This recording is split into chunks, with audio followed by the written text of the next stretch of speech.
Well, we wanted to make it exciting, so you guys can thank me later. We did our best to make it as exciting as we possibly could. I'm not sure that's exactly what the plan was, but another opportunity for us to challenge ourselves, to find out how we handle some adversity. I thought the first half was adversity enough, and I felt like we're going to come out the second half and see how get things going, and we didn't. So we tried to create a little bit more adversity. We chance we were going to go for it on fourth down, our own territory, and obviously we miss a line a little bit and punt the ball, and in 3 plays they score. So felt like, okay, we're going to give ourselves as much as we possibly can and see how we can handle it. And I don't know. I don't know if there was something that clicked at that point, but it did seem like there was a little bit of a different fire. And we talk about passion. We talk about passion comes from the heart and the soul. And it's not the hooting and hollering. It's not the, a speech of some sorts. You just never know when that passion kind of rears its head. And I'm not sure that the passion didn't rear its head after about 4 minutes gone in the third quarter. And it felt, I know when things go well, it feels different. But we had turnovers in the first half and things just didn't capitalize on things like that. But it just felt different after about 4 minutes into the second half. And so if anything, I'm proud of our guys for that. Now we just got to find ways to, pull that out and that be who we are from the get-go. And that's always, if we had that formula, we would, we'd have something different. Everybody would. But nonetheless, we keep answering the challenges. These guys have answered the challenges, and that's what I'm happy about. Microphones on each side. Yeah. Look, you said that you have to find ways to create energy through the ground game. It looked like Braylon gave you guys that in the second half as part of that spark, as part of that turnaround. Is getting him going earlier, and I know you want to use him as a receiver as well, but is getting him going earlier part of the solution? Yeah, that was part of the game plan. It didn't, sometimes you got to adapt and adjust. In the first half, we couldn't and didn't.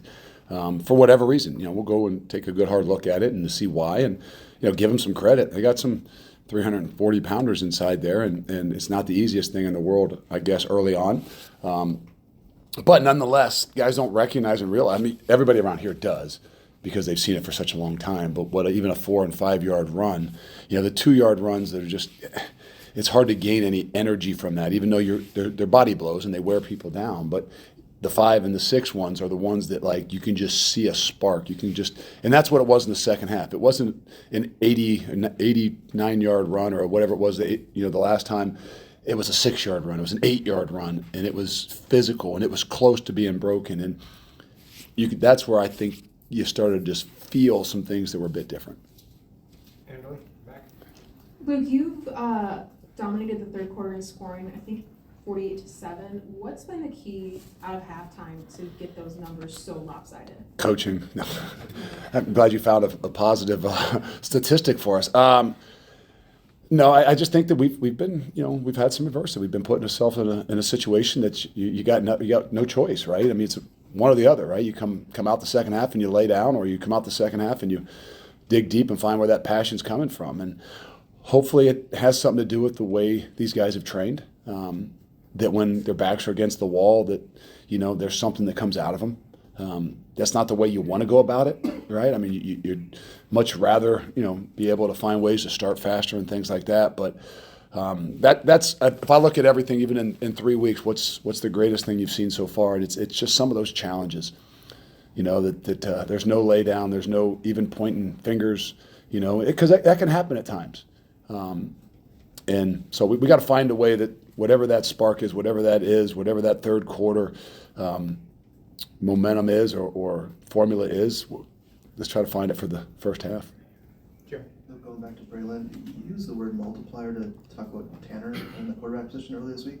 Can Braylon give you that in the third quarter? That's what I say. The quarterback makes everybody around him better. Just the nature of who he is and distributing ball and just confidence. But the multiplier is being able to be physical. And you've seen it around here for, I don't know how, 20-some years and probably even longer, 25 years.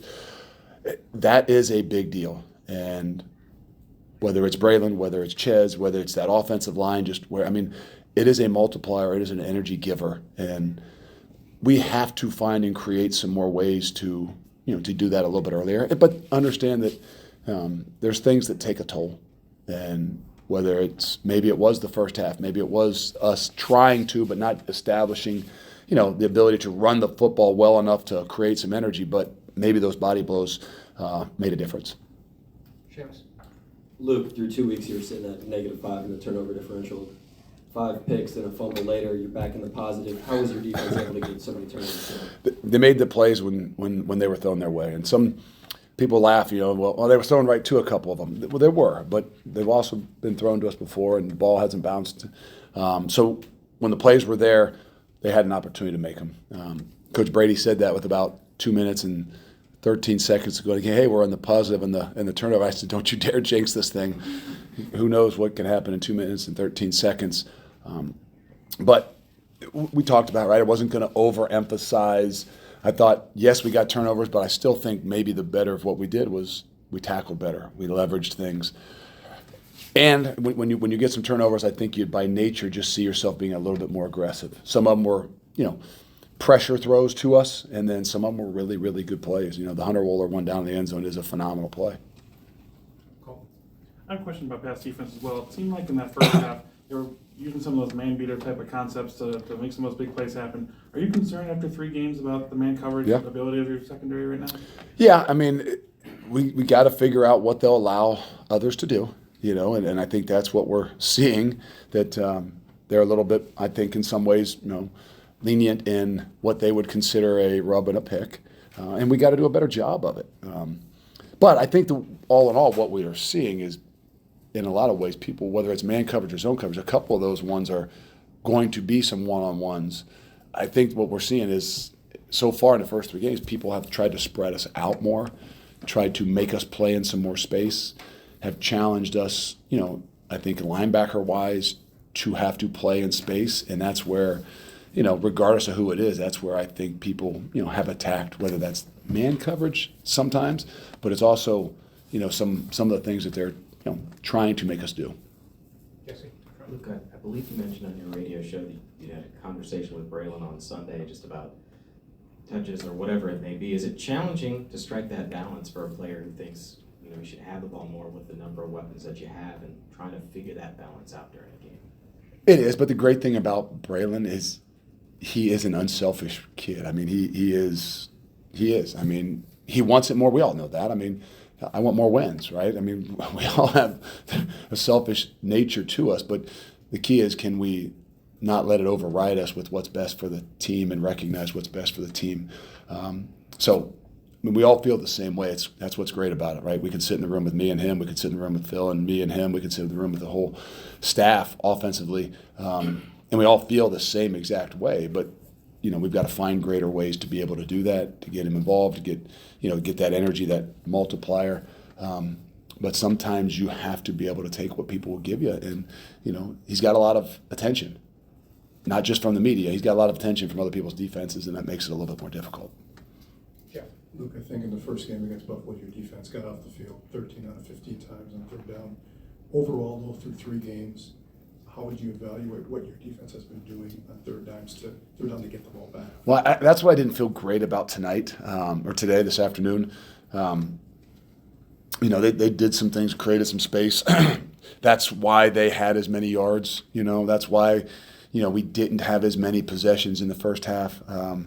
That's sometimes why we like to play a little bit more on body coverage, because yes, you might give up some plays, but the idea is, you're going to make them challenge to everything, and hopefully, give your offense some more opportunities, because they don't have as many of those drives and hold the ball as long. And, I'm sure they wanted to make big plays, but also I'm sure that they were trying to be smart with some things. They didn't go at an, enormous, crazy tempo of any sorts. Because I'm sure that was a bit of the philosophy. So it all kind of works together. There's some things we know we've got to do a better job of, but we're going to play a lot of man coverage. We're going to play on bodies, and what we're just not getting maybe is some of the zone stuff, integrity stuff that people are challenging us with a little bit more down the field routes. Jay? Say, Luke, I think you were asked about him maybe even earlier this week, but James Thompson, just his presence in the middle today. Just how have you seen him, especially in this game, but also maybe the past 2 weeks, really step up on that line? James is doing a great job, and we move him around. We do some different things based on what we play when 3 down and 4 down stuff.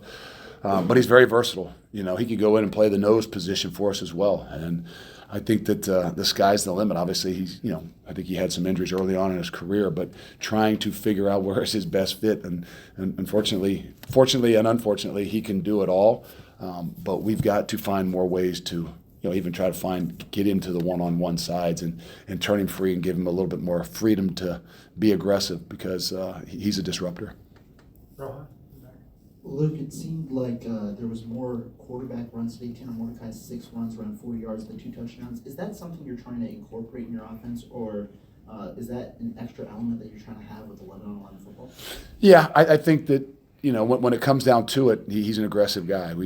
Sometimes we try to hold him back, but the reality is, in order for him to be himself, in order for him to do and be the player that he is, he's got to have some freedom to be able to move around. And I don't know how many of those were legitimate called quarterback runs. Some of those are improvised quarterback runs. I don't know that the touchdown run the first one was exactly what we had envisioned.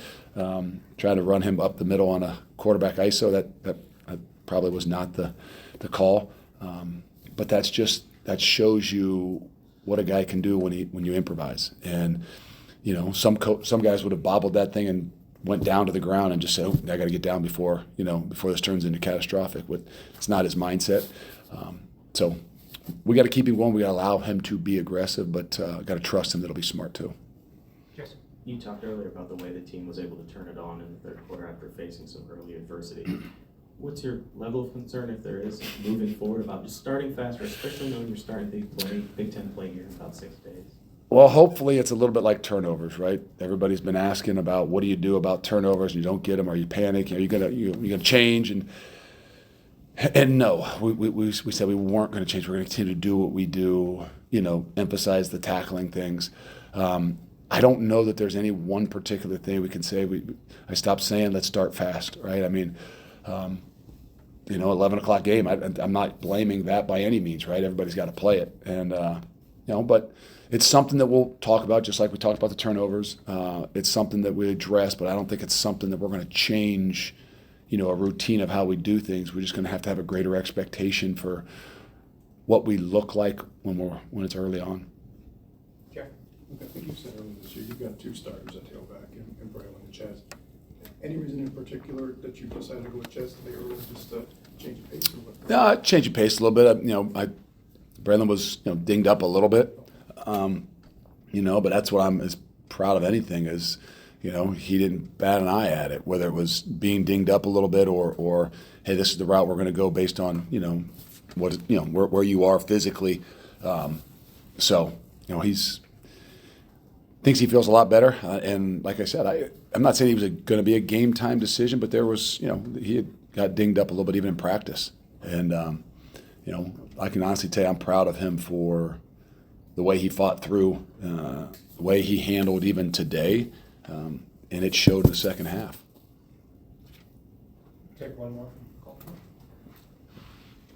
This is the first time we got to talk to you since Countess Lewis announced he was going to leave for the transfer portal. What were the conversations like with him over the past week, if there were any? We just won a football game that we're going to focus on the guys that are in that locker room. Those guys are the ones that did what they did, and we're going to have the guys that are here and the guys that aren't going to be here and don't want to be here. Then they won't be here. It's got to be an unselfish thing we do, right? So we're going to talk about, if there's any more questions about the guys in that locker room and how they played, we'll talk about them. But anybody that's not a part of our program, we don't need to talk about at this point.